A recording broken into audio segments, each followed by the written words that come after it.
Hi folks, how are you doing? Second round of the USChess Championships 2014 is already in the books, and we have had very interesting games both in the men's and women's sections. And really, and in the first round in the men's section there wasn't really that much to tell about, but in the second round we had some truly amazing fights, really very exciting games. The one I selected involves one of the rating favorites. Timur Gareev is black in this game. With white pieces we have Alexander Lenderman, another GM, of course, strong player, and we're gonna see a truly an amazing battle here. Very interesting ideas in the opening, a very complex and sharp, really interesting middle game, and quite an instructive end game. So let us see what happened. Let's go. As I said, Lenderman is white. He plays 1d4, and we reach the Nimzo-Indian defense. Bishop b4. There it goes. Lenderman plays the classical e3 move, and here black has many options to castle, to play d6, d5, c5, b6, even, I don't know, taking right away on c3 or playing knight c6 is an option. Timur plays b6 to control the e4, key e4 square in this defense. This is an absolutely very important square, the e4 one. He wants to put the bishop on b7 to control it even better. White plays knight g2, and whenever white plays this move in the Nimzo-Indian, it means he is intending to recapture on c3 whenever the bishop takes with the knight, and he doesn't want to spoil his pawn structure. He doesn't want to double pawns on c3 and c4. And well, this has the obvious drawback, of course, that it is keeping white from developing. Now the bishop on f1 is blocked, it is not moving, white is losing templates, but okay, you can't have it everything in chess. So Timur keeps developing, bishop b7 is played, now a3. Now that white could recapture on c3 with the knight, not doubling pawns, black can go back with the bishop, can afford to lose, so saying, a tempi going back with the bishop, arguing that white will have to lose another tempo with the knight, or will have to move the g-pawn to develop his light square bishop. So Gareev does so. He plays bishop d6, and now we have different conceptions of the opening. White has strong pawn centers on c4 and d4, but is not very well developed, while black has a good development, bishops on b6, d6, a knight on f6, but hasn't got that many pawns controlling the center. So interesting position. The most popular move here for white is what Lenderman plays. He goes ahead with d5, I guess with the idea to block this bishop on b7 and give white the opportunity to complete development with g3, bishop g2, as we will see. Black just castles, and well, white goes ahead to play g3, to play bishop g2 and complete development. Now very instructive moves right now is we're going to see a5 by Gareev to stop white from playing b4 and completing all the taking all the queen side, on with his pawns. It is also giving in the future a nice space for the knight on c5. It is securing the c5 square for the knight. The knight will very probably go to a6 and later to c5. White plays bishop g2, and well, the knight must be developed, and a6 is the only available square. Now rook b1, Lenderman still wants to play b4 at some point. Gareev keeps developing pieces, rook to the e file. After white castles, he opens the column, the e file, for his rook. He takes, knight takes, and now the knight, as I said before, can freely go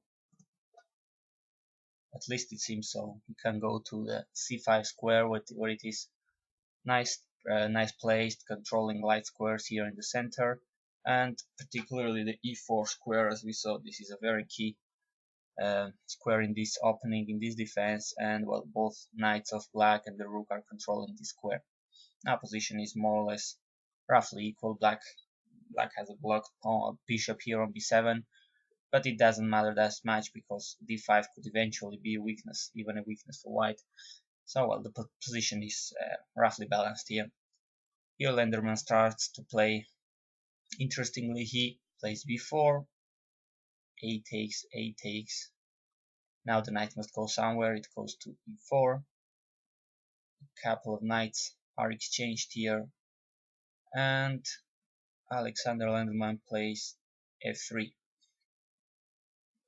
After knight f6, he plays e4.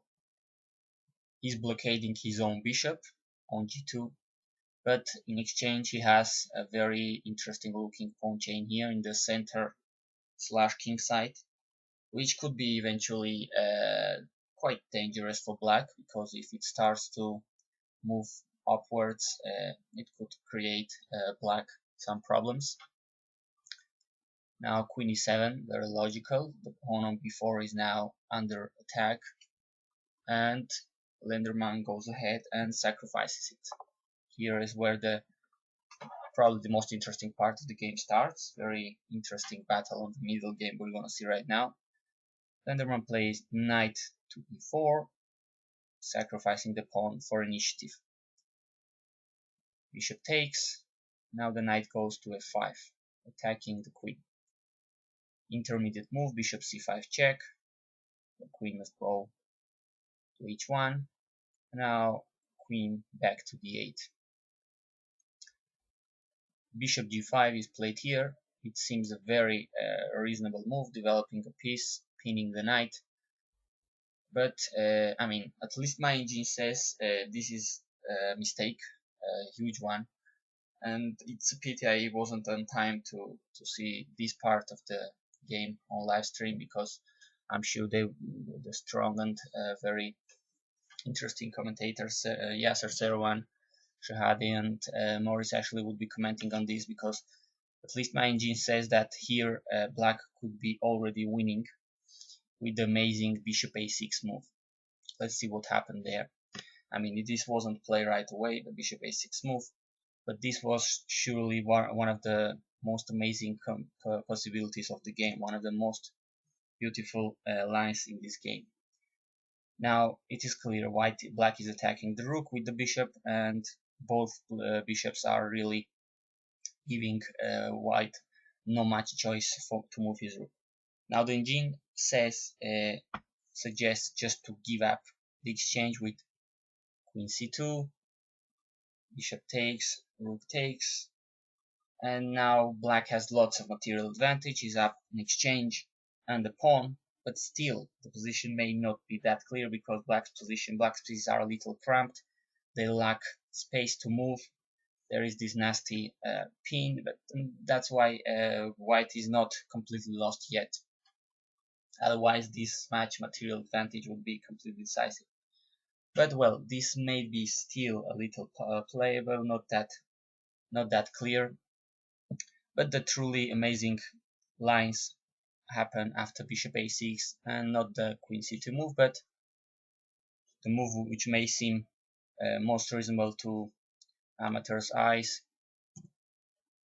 At the first sight, rook e1, just saving the exchange, why not? Well, the amazing move here is knight takes e4. Yes sir, sacrificing the queen, leaving it under attack. The bishop could now take it. But the point is that now black is developing a very dangerous initiative against white king. Let us see what happens if bishop takes d8. Well, first let's see what happens if anything takes on e4, rook or pawn takes on e4. It doesn't matter much. Of course, black is going to take the bishop on g5, having won 2 pawns already. But the really amazing things start to happen whenever white takes the queen. Now knight f2 check is the move. Of course, black is regaining the queen. This is a fork, but not only the queen, he's taking it back with a huge advantage. King d1 is the only move, and now knight takes d1 with a check, discovered check with the bishop. Now a couple of options here for white, and white certainly must be careful not to throw the game right away with king h1, because now the rook on e1 is hanging.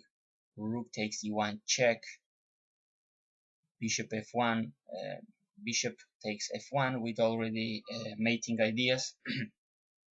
The bishop wants to go to h3, and this is all she wrote, as Maurice Ashley says. Instead, white would have to probably here play not king h1 but knight e3, but still this is absolutely losing for white, because knight takes here.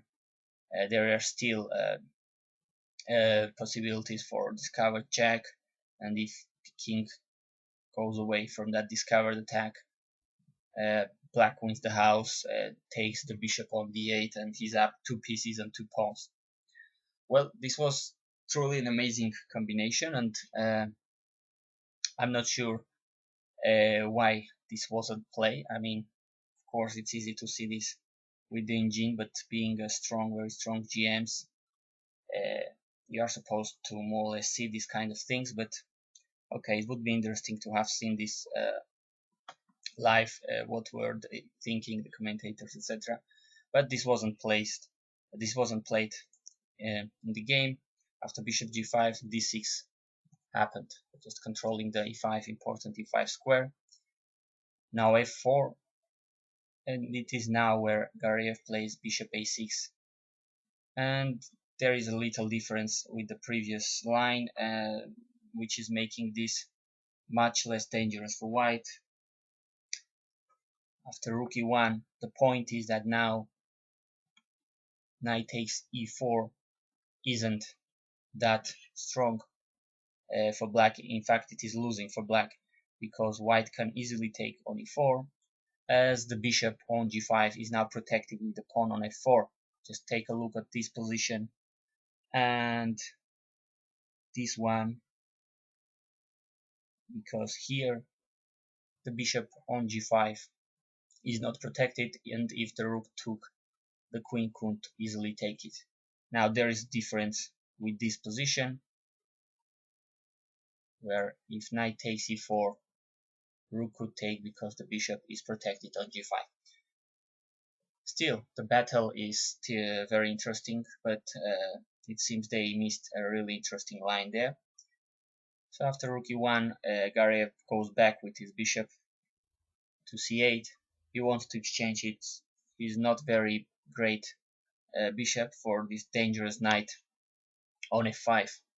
Now the knight doesn't have that many great squares to go to retreat if he doesn't want to exchange it. I mean, if he plays just a move queen b3, bishop just takes, e takes, and black gets rid of his bad bishop and has quite an advantage here. Black's pawn structure isn't the greatest in the world. Open files for the rooks, for the black rooks. The bishop on c5 is looking great. The one on g2 isn't that good one. So this is better for black. So what do you do there when you don't want this? Well, you just sacrifice the knight. Knight takes g7. King takes. And there it goes. A whole knight advantage for black. But his king isn't feeling really that safe, and there is a very nasty pin here. e5 is a possibility to winning back the knight, and certainly after queen c2 there are some deadly and dangerous threats against black. In fact, there is a real amazing only move here for black, which Gareev found, and I'm going to try to explain which is the only one which is the only move basically saving the house for black for the time being. This strong and very strange looking but really strong move is king g6. I mean, who would expect this move? going upwards with the king, exposing yourself to a discovered check with e5. What is the purpose of this move? Well, let us see what happens if white just makes another move. Let's see, black just makes a move, rook a3. Well, the point is e5. Of course, white is attacking the bishop, the knight on f6, which is pinned, and it's clear he's going to win the piece back. But not only he's going to win the piece back, the point is that after d takes, f takes, he's going to take the knight with a check as the king goes on g7. So after, say, queen d7, just to make a move, bishop takes with a check, the king goes back, and now the king's position is really not a safe one at all. The bishop is absolutely cramping him on the dark squares. The queen has an open way to the light squares to a7, and there is a possibility to put the rook on e4, later try to go to g4 whenever is possible, and really deliver a checkmating attack against black king. So these kind of threats were in the air when Gareev found this amazing king g6 move. Its point is that now e5 check wouldn't be that effective, and well, even so, it has once again even more amazing ideas, and Lenderman plays it. He plays e5, discovered check, attacking with the pawn, the knight as well, and now after bishop f5, blocking the check, you didn't come till here to go back with the queen, I don't know, to b3 or whatever, because now just d takes, f takes, and then bishop is now hanging on g5, so king could take it even if white takes a piece on f6, but now remember the bishop on f5, it's attacking the rook, takes, rook takes, queen is going to take on f6, and black is up a rook and the pawn, game over. So what are you doing here? White to move, and queen takes f5, sacrificing the queen is the move. An amazing combination here, amazing lines, lots of complications. That's why I said this was a truly amazing battle between Alexander Lenderman and Timur Gareev. Now queen takes f5, king takes f5, bishop takes f6. Of course, the queen is under attack, white is willing to get material back, and black must allow it, otherwise he is getting checkmated in a very beautiful way. If black just tries to save his queen with a move like queen b8, now his king is really going to be punished. Bishop h3 check, king g6, f5 check, king for instance to h5, and after rook e4, there is very little black can do about the idea of the rook to going to h4 and checkmating, delivering the beautiful checkmate to black's king. So very wisely in this position, Timur Gareev gives material back. He takes with the pawn on e5, bishop takes d8, rook takes, and now, well, the position goes into a opposite colored and rook's endgame, in which here it seems Lenderman is making a couple of inaccurate moves, which are giving in fact black the advantage in this endgame. He plays bishop e4 check, and after king f6, white takes on a7. Material is equal, but black has some advantage here, thanks to his better placed king. It is much more placed, much better placed towards the center than the white one, and certainly white's pawn structure is not that healthy as black's one. So e takes f4 was played here, couple of rooks are exchanged, and g takes f4. And as I said, now we can see white's pawns are scattered around. This king is looking much better than this one on h1 yet. still on h1, and well, and generally speaking, black is looking much more active here. Bishop d6 attacking the pawn, rook f1, rook h8, the bishop must go back to d3, and rook h4 attacks f4 pawn. Of course, cannot be just moved to f5 because now h2 is hanging with very nasty consequences for white. So white must just give up that pawn and move his king upwards. Bishop takes on f4. Now h2 is under attack, so h3 is played, and king e5. It's clear that black is in the driving seat here. Although they are opposite colored bishops, it sometimes helps the attacking side because the defender can't defend one colored one of the either dark or light squares. Now white is desperately trying to get kind of a fortress to stop black from advancing. Bishop c2, king d4. Maybe Gareev wanted to avoid these simplifications after king takes d5, bishop b3 check, king c5, and bishop takes f7. He plays king d4, keeping pawns on the board. Now rook b1, bishop d6. We see a little bit of maneuvering endgame. Rook f1 attacks the f7 pawn, bishop f4, and rook d1 check. King goes to c4, rook d3. Lenderman will try to avoid black from going in with his pawns on his king. f6, rook d1, b5, bishop d3 check. King must protect his pawn. He goes to c5, and bishop e2, protecting the d5 pawn. b4, rook d3, f5. Obviously, only two results possible at this point because black is a pawn up and has all the initiative in the world. Bishop d1, bishop e5, and bishop b3. This is the kind of things the opposite colored bishops let you sometimes. Now white is blocking the light squares on a4 and c4 so that the black king doesn't have many possibilities to get in. And that's here where Gareev keeps pushing. He puts the rook on d4, offering a rook exchange, and white refuses. Goes to f3.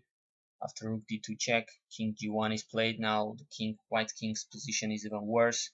Just cut on the first rank. Rook b2, h4, f4, h5, and Timur here sacrifices the exchange to create even more imbalanced position and try to keep pushing because he just sees that in this way the light square bishop is just blocking his way to is on the way of his king. He just doesn't have that many chances to get in with his king, so he takes on b3 with the rook. Rook takes b3. The bishop of black is beautifully placed in the center of the board, controlling the h8 square, which is the only source of counterplay here for white. And really, there is no much risk here for black of losing this. So black keeps pushing with king c4. He doesn't want to take here. After this, possibilities of this being drawish are very high. Now king c4, rook goes to b1, b3. White king goes to f2, b2, h6, and here it is where, unfortunately for him, Timur Gareev seems to be throwing all the edge. He plays king c3. Let us see what would happen with the recommended move here. King takes d5. This seems to be leading to a victory for black, although it's not that easy, but certainly there are lots of possibilities for this to be a certain victory for black. h7 is recommended here. Now king goes back to support his pawn on b2, king c4, rook h1, king d3, king f3. White wants to take the f pawn whenever the bishop is distracted to be sacrificed on h8, and c5. And there are a couple of possible resolutions to this endgame. One of those will be that white gets the queening, bishop takes, rook takes, white takes the f4 pawn, and it would be the white rook against the black b and c pawn, and it will depend if they are advanced enough. That would be would mean black victory. If black can afford a couple of advance of the c pawn, that would be not a really quick victory for black, as his king is very well placed. The other possibility is the one that the engine suggests. He suggests rook d1 check, king c2, and rook d5 to let black queen, but instead take all the other material black has. But this is leading to a very well known and winning endgame for black. After queening, rook takes c5 with a check, king d2, rook takes e5, queen takes h7, king takes f4. Not easy to win for amateurs like me, but between GMs this is a certain victory for black. Very well known endgame. So well, it seems that on the 56th move, Gareev could have played this king takes d5 move and have it seems he had lots of winning possibilities here. Instead, king c3, and now Lenderman is just on time to save the game. Plays king f3, king c2, rook goes to h1. Now black queens, of course it's taken. King takes, king e4, bishop can go whatever it wants, just must keep protecting h8, h7, king c2, king takes on f4, king d3, king f5, king c4, and white is on time to take black's last pawn, king e6, king c5, and king d7. Now bishop e5 will try to protect it, but after h8 queening, bishop must go back. Lenderman takes the last pawn, so does Gareev, and this is a draw. Truly amazing game, very hard fought, with lots of flashy, spectacular lines in the middle game, and a very interesting and instructive endgame in my opinion. Though it was a draw, it doesn't mean it must be a boring game like the previous game of Gareev in this tournament, the first round game with Kamsky. This one was really amazing one, and I hope you liked it. Thanks for watching.